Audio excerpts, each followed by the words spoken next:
Thank you so much, sir. So after two interesting sessions on respiratory physiology and the blood transfusion practices, let's move to yet very important aspect of major trauma initial assessment and management. As anesthesiologist, we are involved in many areas where maybe in the emergency setup or maybe in the OT setup or sometimes in critical care, these patients would turn up and we have to do an initial management of these patients with a brief focus assessment so that we are not missing any life-threatening or potentially life-threatening injuries in these patients so that the outcome becomes good. I bring greetings from my institute, All India Institute of Medical Sciences, New Delhi. I also acknowledge that there are many concepts of trauma management which has been given by various societies. In next around 20-25 minutes, I will be highlighting the concept of initial assessment management as has been given by Advanced Trauma Life Support by American College of Surgeons, and they are well suited to our population also to a large extent, but yes, some requires modification which I have put it into the slides. Now, if you see these type of trauma scenarios, these are again common, and patients can land up into the emergency after motor vehicle crash or at various modalities of trauma that can be seen into our population. So when we see these patients, we need to understand that the first aspect is we need to identify some specific injuries which are life-threatening and which requires immediate management. Usually the basic dictum is the patient would require a detailed assessment and probably some amount of imaging and then subsequent management, but there would be certain injuries that would not wait even for the imaging, that would just require the initial assessment tools that will be more or less based on your clinical assessment, and nowadays we also focus on point of care assessment in these patients and make a diagnosis and treat them. Just as simple as, for example, a patient who has a road traffic accident with tension pneumothorax, which would be a clinical diagnosis rather than requiring an X-ray. So this is how we need to assess these patients, and since these patients are coming for the first time, we do not know the history, so we should always be ready with universal precautions as per the institutional protocols. Now, the initial assessment, we can always divide them as primary survey and the secondary survey. But remember, when we talk about the trauma patients, we have to assess and manage and reassess. So this should be the protocol. It should not be that we should be summarizing all the assessment parameters and their outcomes and then subsequently manage them by making referrals. So this principle will not be applicable to patients with trauma, with acute trauma that comes to us. So this is how we follow the concept of initial assessment, wherein once you expect a disaster or a trauma victim coming to your center, which is usually informed at some places, but in India we may not be at all places get some pre-information of the trauma victims arising, but the number of victims are so high, so we are prepared 24/7, and hence preparation is almost there in centers where the trauma victims are being managed. We have to do a primary survey and reevaluate your initial assessment, and then once you have stabilized so-called life-threatening injuries, you move to a secondary survey where you use certain adjuncts, certain imaging, certain point of care equipments, and then you go ahead and reevaluate them, and then it's a time the patient can be shifted to other center or a specialized center for definitive care. Now, this is the commonest thing. If I ask you from the audience that a patient comes to you and you have just 10 seconds to assess him, because we cannot take minutes and hours. So what would be the best parameter, what would be the best test to assess the patients in 10 seconds? Anybody please?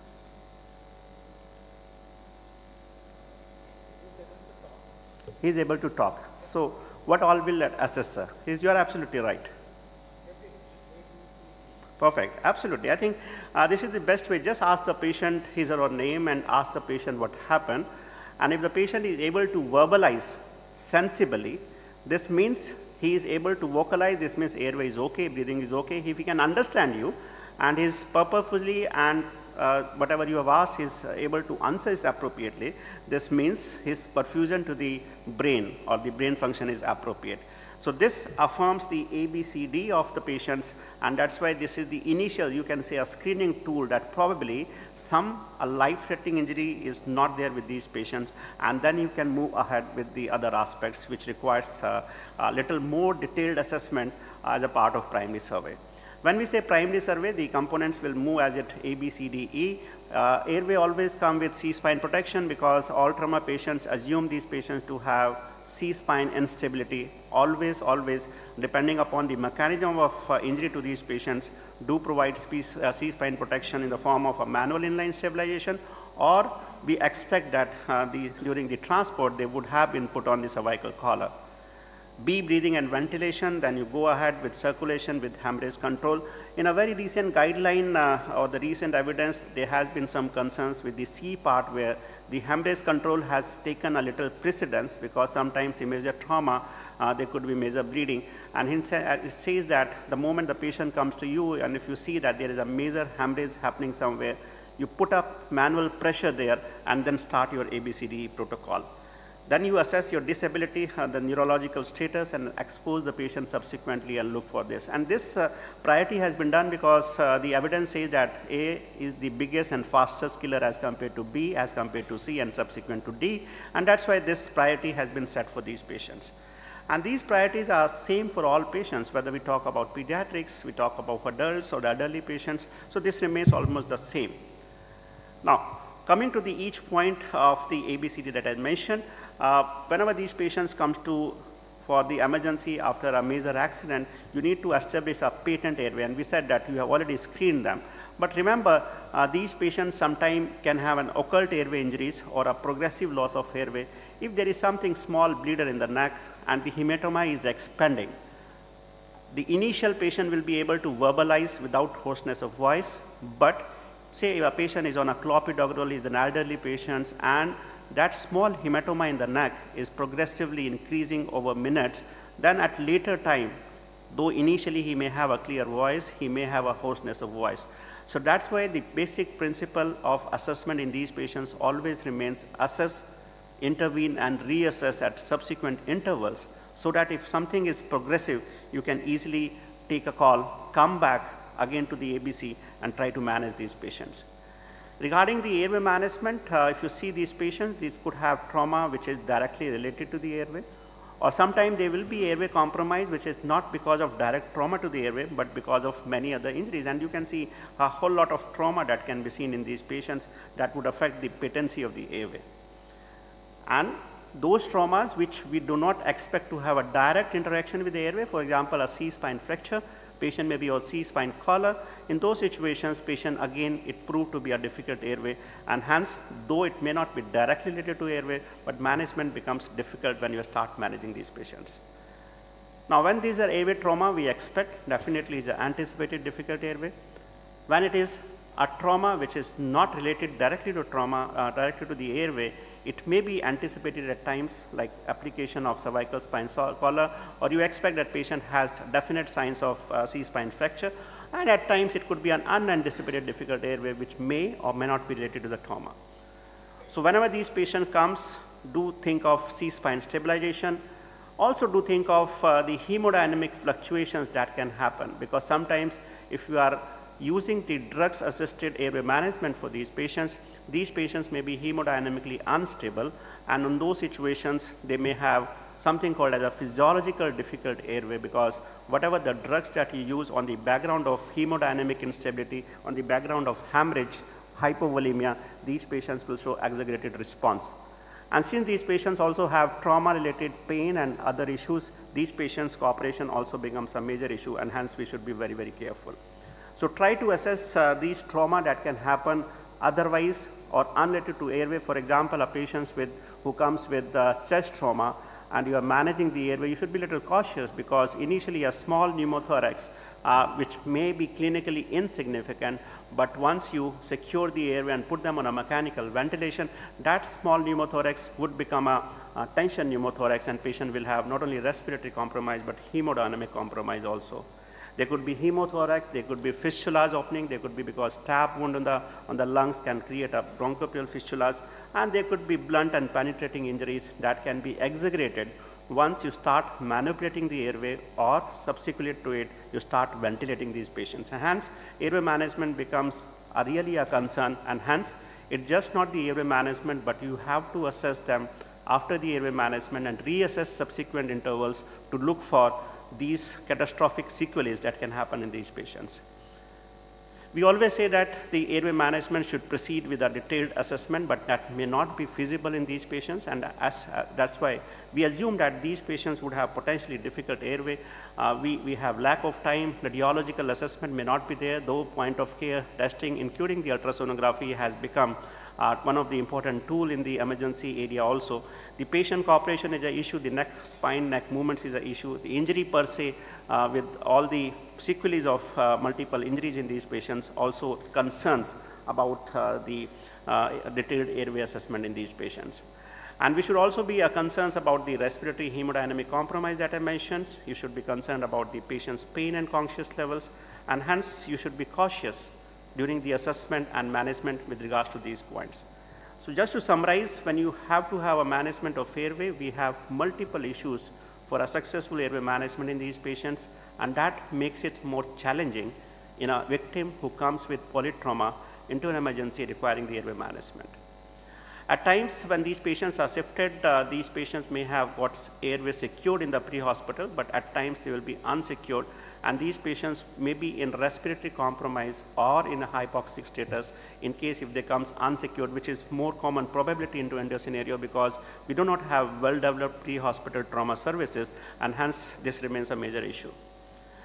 In case if they are secured, some of the trauma transport services, they have the options of using supraglottic airway devices or sometimes the endotracheal tube also, but you need to check that these equipments, when they are being shifted, they could be inadequate, they may get displaced and misplaced, they can get blocked because of bleeding, clots, and sometimes mucus plugs also, and probably sometimes the complication can happen if somebody is not cautious about not to give them mechanical ventilation if there is suspicion of a chest injury, and that can lead to subsequently to a small pneumothorax to a big pneumothorax and subsequent tension pneumothorax.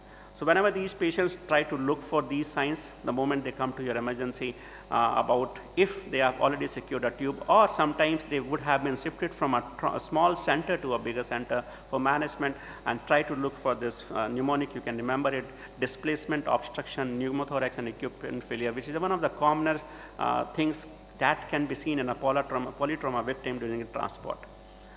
Also try to look for various features, and as I mentioned, the ultrasonography is emerging as an important point of care testing at the emergency suite, and they can pick up various findings which will be of concerns during the airway management. And they will also be useful when we talk about the trauma victim with lot of neck hematoma, and you may not be able to identify the landmarks maybe for the surgical airway. Again, it becomes an important tool, and it's finding an important place for the management into the emergency setup.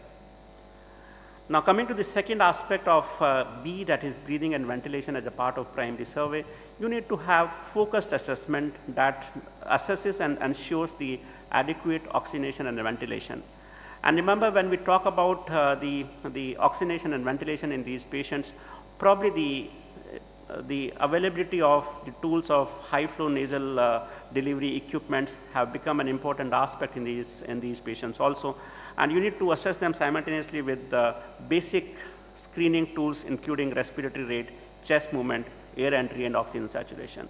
So that is what the patient moment comes to you. You have already assessed the airway by 10-second testing that we have already mentioned, and then try to look for these parameters and try to look for the response. And remember that these patients, though they can have initial parameters which appears to be normal, but as I mentioned earlier, you need to reassess them because they can have some hidden injuries which can be precipitated by the interventions that you are doing it, and hence you should be very cautious. And after each intervention that you do for these patients, you need to reassess, or during the subsequent steps also, if you think that something is falling, for example, you have moved from A to B to C and you see that saturation is falling, you come back to the airway again and see that everything is fine and then move forwards. And this remains the basic principle of trauma management with regards to the ABCD protocol. Coming to the circulation, the hemorrhage control is always a big issue. Do assess for the organ and perfusion, and as you mentioned, the 10-second test is important, but then subsequent in primary survey, look for the level of consciousness, skin color and temperature, pulse rate and character, and subsequently later it will also come an urine output, but not at this step. And when you start looking for this assessment, then based on the assessment tools, you can also look for the hemorrhage. Now this hemorrhage we have initially for last so many years we are more focusing on ABCD protocol, but now the recent last 6 months there have been some evidences which has confirmed into the guidelines now that at the A itself, if you find a major bleed, rather than waiting for the C, you need to manage the hemorrhage control in the beginning by pressure. And now we do mention about the team approach. So the team approach, when you divide the roles between A to a particular person, B to another person, C to another person, then we are working on a horizontal aspect rather than a vertical management of these patients, and then it's fine that the person who is taking care of C will take care of the hemorrhage by external pressure most of the time. But yes, if it is a major amputation or a major bleeder, then tourniquet would be applicable, and simultaneously these patients should be resuscitated with appropriate amount of fluid also. Earlier we used to say 2 liters of fluid, but now we have come a restricted fluid regimen. We need to assess, because as we were just discussing about the transfusion practices, this will be applicable for in these patients. So we are say initially give 1 to 1.5 liter of fluid in these patients, so that the pressures are not rising to a very high level and dilutional coagulopathy is not happening to these patients. Moving further on, once we have done it, we need to check for the neurological assessment. These patients have a baseline neurological evaluation, and Glasgow Coma Scale remains one of the important tools. You need to assess and reassess and look for the pupillary response specifically for looking and identifying any brain injuries. Once we said that the neurological deficit could be altered because of many reasons, maybe hypoxia, maybe hypoperfusion, or maybe because of direct brain injuries, and hence we need to assess these patients after each intervention. Say for example, if the pressures were low and you have given some loading fluid to these patients, the pressure becomes normal, you need to check GCS again whether it was because of hypoperfusion or it is because of some injury to the brain that is causing neurological deficit. Now the hypothermia is one of the tried component for the increased mortality in these patients, and hence you should be cautious. On one aspect, you have to assess these patients from head to toe, but simultaneously you also need to be very, very careful to prevent hypothermia in these patients, and also to check for missed injuries, and hence these patients needs to be exposed appropriately to identify both the aspects, and simultaneously you have to take appropriate steps before preventing hypothermia. You keep your ED or your OT or your ICU setup, ICU areas where these patients, specifically trauma patients, are being managed at a little higher temperature, and then it needs to be rewarmed. So having said that, just to summarize, when these patients comes to us during the primary survey, we need to protect and secure the airway. We need to ventilate and oxygenate, taking care that these patients do not have any features suggestive of chest injuries. In case if they have chest injuries, in case if there are any features suggestive of potentially injury to the lung, these patients should be kept on spontaneous ventilation, and then subsequent to it you need to put a chest tube, and then they should be put on mechanical ventilation. Stop the bleeding, give them fluid to these patients, expose the patient properly for looking any other missed injuries, but simultaneously prevent the hypothermia. Once you have done it, you have identified the life-threatening injuries at these aspects. Now we have to look for the potentially life-threatening injuries, and then we can go ahead and look for the various adjuncts. Now these patients had been stabilized for life-threatening. We can go ahead and get an ACG, EBG. We can always put up a urinary catheter to look for the urine output in these patients, and subsequently we can also decompress the stomach by putting the gastric catheters in these patients, because these patients maybe because of aerophagia or because of bleeding, they can have gastric distension which needs to be decompressed. 2 X-rays are important for these patients when they come in the emergency. One is the chest X-ray and the pelvic X-ray.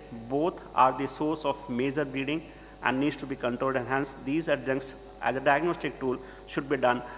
The data is coming up now that the use of ultrasonography at the bedside in the ED is emerging, but still these 2 X-rays remains as one of the important tool, and we can always use FAST for identifying the various areas in the abdomen, including the cardiac silhouette, for looking for the major injuries and management.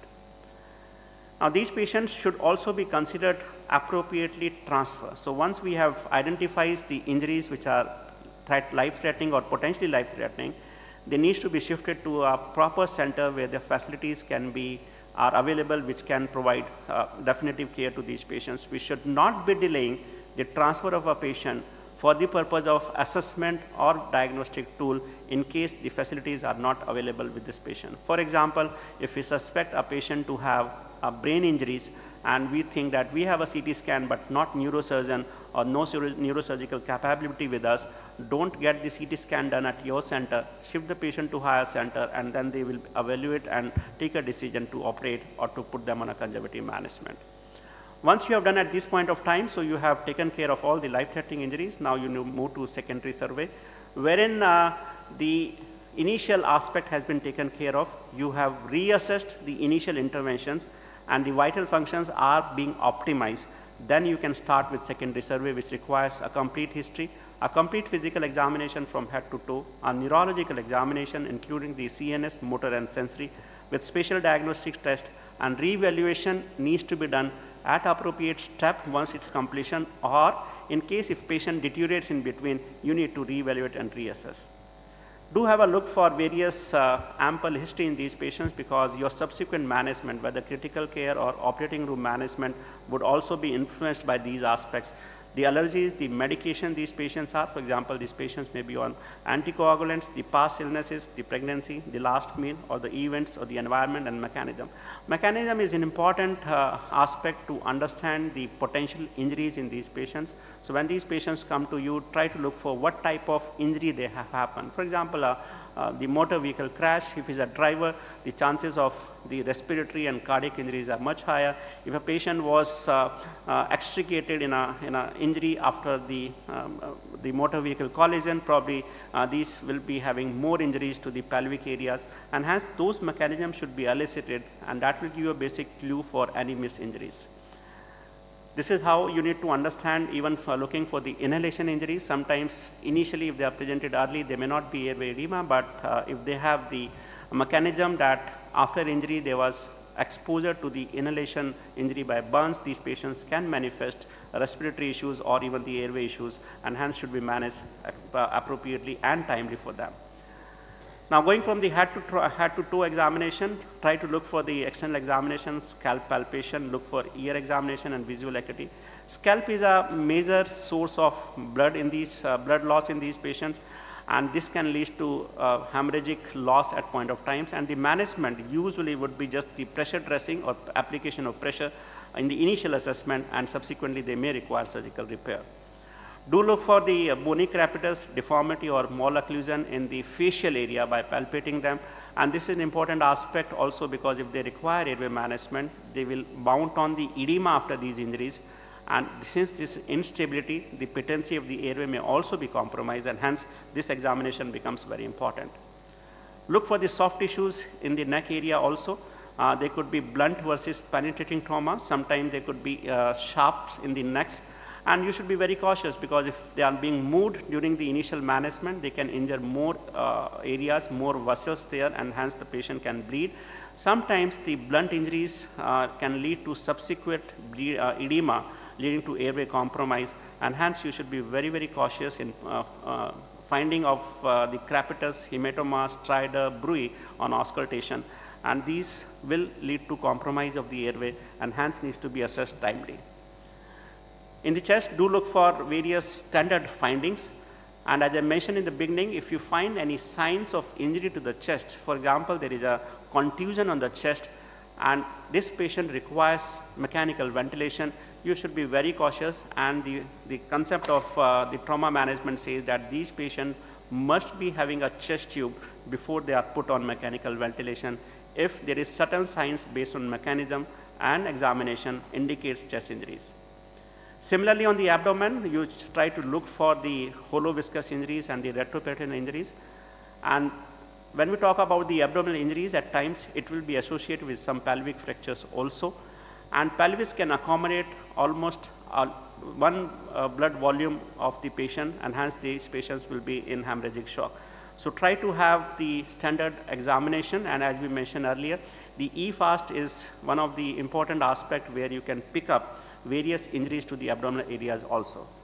Try to have look at the perineum, rectal and vaginal areas for any amount of injuries, because this will give a very telltale sign of major injuries. For example, a patient with high riding prostate or with sphincter tone absent, they will indicate vertebral injuries at the lower lumbar level, they will also indicate that these patients may also have injuries to the pelvic bone structures, and that can lead to a massive blood collection in the pelvic area. The pain on palpation, the leg length which is unequal or instability, this needs to be done once in the pelvic fracture. If you do it repeatedly, they can further precipitate the bleeding in these patients, and hence you should be very cautious when you examine the pelvis. If there is any subtle sign of the pelvic injuries, they should be under the pelvic binders and they should be referred for further management, because sometimes they would require stabilization or even embolization for management. Do have a look for the extremities in these patients, because they may not be life threatening, but they may be limb threatening in times, and that's why you need to look for all the 4 limbs examinations, including the vascular and the neurological injuries that would require timely management. The musculoskeletal system, they are the source of potential blood loss, sometimes missed fractures, sometimes even the compartment syndrome can happen, which can become life threatening. And hence, once you have taken care of the life threatening injuries, try to look for these features so that if you identify